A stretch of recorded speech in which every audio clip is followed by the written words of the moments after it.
Hi guys, in today's video we're going to talk about what to do if you get FODMAPed. If you are FODMAP intolerant and still needing to do the low FODMAP diet and you get exposed at a work function or somebody's house where you weren't in control of your food, these are the things that you can do to help curtail that discomfort and get back on track right away.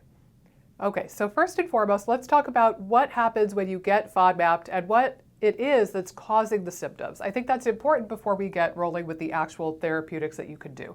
So first of all, food comes in the mouth, down the esophagus, hangs out in the stomach for a bit, and then the action really happens in the small intestine. And the reason that you are FODMAP intolerant, 9 times out of 10, if not more likely, is because you have something called SIBO. And if you're not familiar with that, I've got just tons of stuff on my channel about it. But the gist of it is that a normal person, quote unquote, because none of us are normal, have a boatload of bacteria and viruses and yeast and God only knows what else living in our colon, aka the large intestine. And relatively, we are sparsely populated with bacteria all the way the rest of the way up. So there's a little bit of bacteria in the small intestine, for example, but it's not a lot. It's way less than what you found in the colon.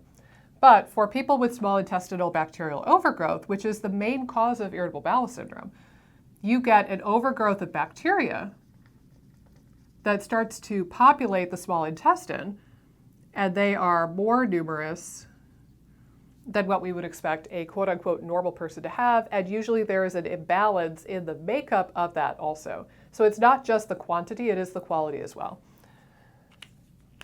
And that is what really drives this FODMAP reaction. So, for example, I'll draw a whole bunch of bacteria in green.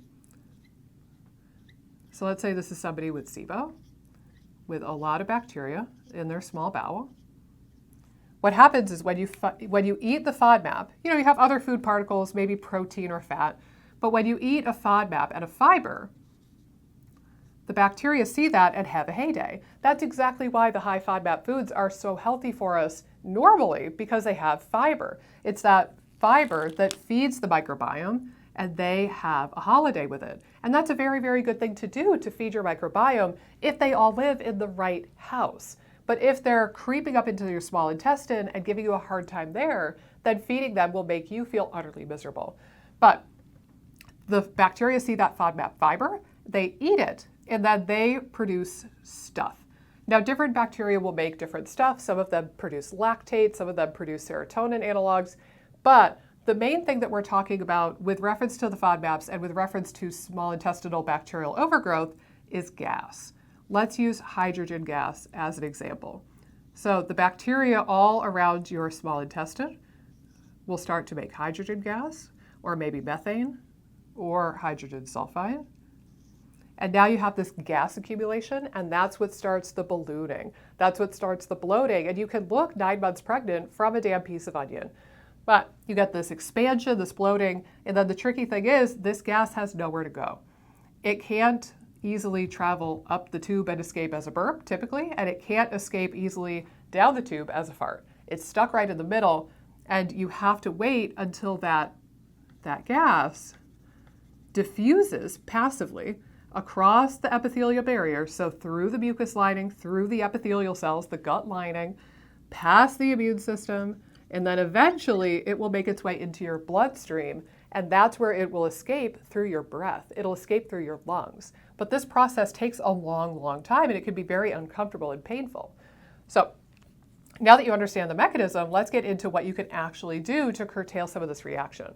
So first things first, if you are aware that you got FODMAPed and you found out, like say you had a couple of bites of a casserole and then the person hosting told you, oh, by the way, there's onion and garlic in that, if you become aware of it quickly enough, you can take some digestive enzymes and that may help somewhat.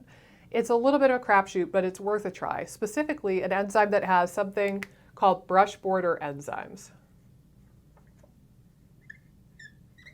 I will link the one that I like below. It's a product called Enzymix Pro by Apex Energetics, but this will have bigger digestive enzymes like what you would find in a normal product, like lipase and proteases to break down large proteins, fats, and carbs, but it also has smaller brush border enzymes that are needed at this epithelial barrier to break down some of those smaller molecules into their components.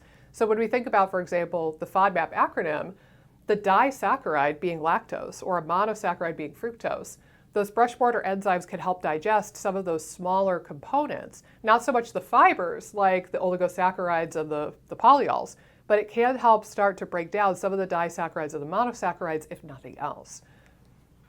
So, A, digestive enzymes. Stomach acid supplementation like betaine HCl is probably going to be of limited usefulness when you have already ingested the FODMAP, but it might be worth a try. If you haven't tinkered with that already, you can certainly try that.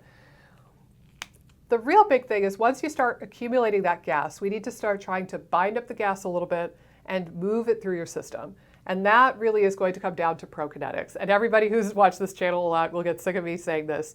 Ginger. Ginger is cheap, it's available at every grocery store practically, and it's very, very effective. Yes, you could do fancier prokinetic supplements like Motility Activator or Prokine or Motil Pro, but really ginger itself works really well as a tea for a lot of people. And that will help the motility start to get some of the gas and some of the bacteria down into the colon where it belongs.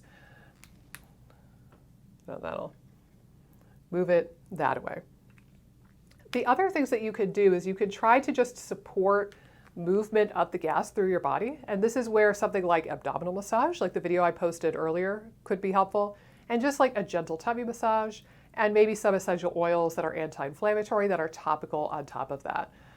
Strategies like I talked about in previous videos to calm the immune system and work on the inflammation are probably going to be of limited usefulness. It's still worth a shot, but things like turmeric and green tea and boswellia are probably going to be less applicable here where there's not as much of a direct immune component as opposed to ingesting a thing that you are sensitive to like gluten or having food poisoning, in which case there is direct, very strong immune involvement with both of those things. But it could be worth a shot as one of your lines of defense. But really, I think the brush border digestive enzymes and just taking the time to do some tummy massage and put some essential oils on topically would be my first go-tos, along with some ginger tea.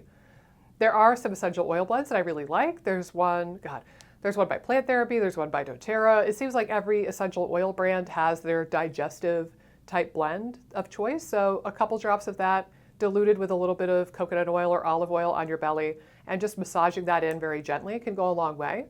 The other thing is that when my mom had SIBO, I saw her gut bloat in real time. And she went from looking relatively normal to right about 9 months pregnant.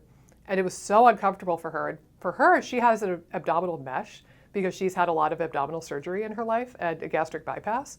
So for her, she had the normal discomfort of SIBO bloated belly with the added bonus of the wire metal mesh trying to expand as her belly expanded, and it was really, really painful. And the thing that helped her, and I just happened to have it on hand at the house, and it was there and it was ready, was cardamom essential oil. This is how I found out about this. I ran to my essential oil cupboard and I thought, okay, what can we put on topically that might be helpful? And I had cardamom. And by golly, I put a couple of drops of cardamom essential oil in a little bit of coconut oil, had her rub that on her belly, and within a couple of minutes, it really, really, really helped.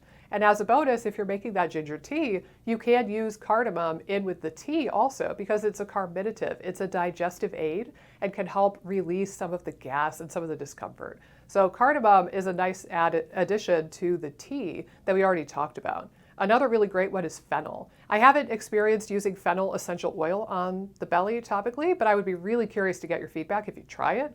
But fennel is another carminative herb. It helps with gas, it helps with bloating, it helps stimulate the digestive juices. And you can have fennel in a tea or even just chew up the seeds like you do at an Indian restaurant. I know on the way out, they always have this mixture of like fennel seeds and little bits of candy that are like sprinkles that just crack me up.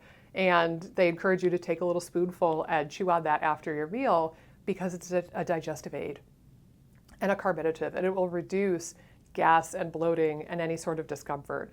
So those would be my go-tos. For the tea, you could do any sort of mixture of ginger, fennel, cardamom, topically, either an essential oil blend that's meant for digestive soothing support, like the one by Plant Therapy that I'll try to remember to link below, or something like cardamom essential oil would be really helpful as well. And then if you have the opportunity, some brush border enzymes, something like Enzymix Pro from Apex Energetics, to just try to break down at least the disaccharides and the monosaccharides, or at least process them in a way that is more helpful than not. And then it's really just a matter of moving that gas around physically, getting a little bit of a belly massage in, and doing some vagus nerve work like gargling or yoga or deep belly breathing, something to relax your body while you ride this wave of crappy bloated feeling. I hope you feel better soon, and I'll see you in the next video. And of course, if you just watched this whole video and you're feeling totally overwhelmed and like, oh my God, what do I do now? I don't know how to move forward. I've got great news. I've got 2 other ways that I can help you beyond just YouTube videos. So first and foremost, I do appointments over the phone and Skype with people who are not in the state of North Carolina. I don't know why I didn't start mentioning that until recent videos. But if you want to learn more about working with me on a one-on-one fashion, go ahead and click the link in the doobly-doo below. It should be infinityholistichealth.com/appointments.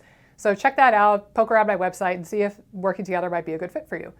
The other thing is, particularly if you have a food intolerance, and if you're stuck on a diet like low FODMAP or SCD, or if you have to be low carb, and you think it's because of your microbiome and your juices and your IBS, then you might want to check out my online course, FODMAP Freedom in 90 Days.